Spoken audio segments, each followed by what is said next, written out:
Miabot na sa mga probinsya sa Sulu ug Tawi-tawi ang mga bakuna kontra COVID-19. Samtang kapin 6,000 na ang nabakunahan nga healthcare workers sa Zamboanga Peninsula. Ani ang report. Sakay sa Fokker plane sa Philippine Air Force, miabot na ang 1,212 doses sa Sinovac vaccines ug 101 vials sa AstraZeneca vaccines alang sa Tawi-tawi province. Samtang 2,360 doses sa Sinovac ug 208 vials sa AstraZeneca vaccines ang miabot na sa Sulu.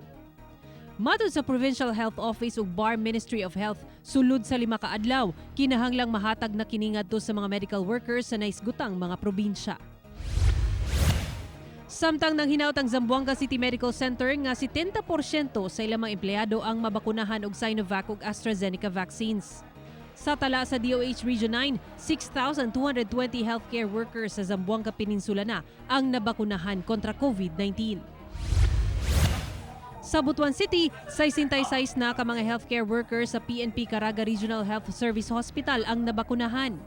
Anaa sa 132 doses sa Sinovac vaccines ang gihatag sa DOH alang sa maong ospital.